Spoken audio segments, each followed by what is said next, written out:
प्राचीन काल में अयोध्या के राजा सागर के 60,000 पुत्रों को कपिल मुनि के श्राप से भस्म होना पड़ा था।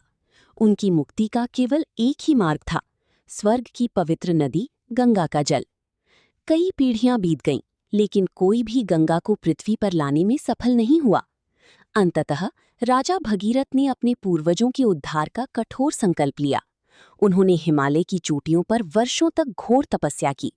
उनकी अटूट भक्ति से प्रसन्न होकर ब्रह्मा जी ने गंगा को पृथ्वी पर जाने का आदेश दे दिया। लेकिन तभी एक भयंकर समस्या खड़ी हो गई। स्वर्ग की नदी गंगा का वेग इतना प्रचंड था कि यदि वो सीधी पृथ्वी पर गिरती तो पूरी धरती पाताल में धंस जाती और प्रलय आ जाता। इस महाविनाश को रोकने के लिए भगीरथ ने देवों की देव महादेव की आराधना की।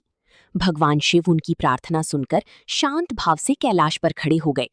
जैसे ही स्वर्ग से गंगा ने अपनी पूरी वेग और अहंकार के साथ छलांग लगाई, भगवान शिव ने अपनी विशाल और घनी जटाओं को खोल दिया। गंगा का सारा वेग और अहंकार उन जटाओं की भूल भुलैया में समा गया और वो वहीं कैद होकर रह गईं। फिर महादेव ने अपनी जटाओं में से केवल एक लट खोली, जिससे गंगा एक शांत और पवित्र धारा के रूप में पृथ्वी पर उतरी। भगीरथ आगे आगे चले और पतित पावनी गंगा उनके पीछे पीछे बहने लगी।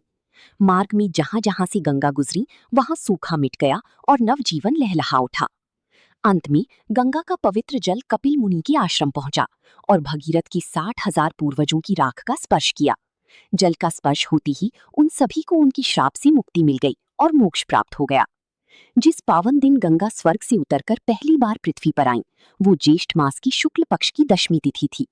धरती पर जीवन, पवित्रता और मोक्ष के इसी महान वरदान को आज हम गंगा दशहरा के रूप में मनाते हैं।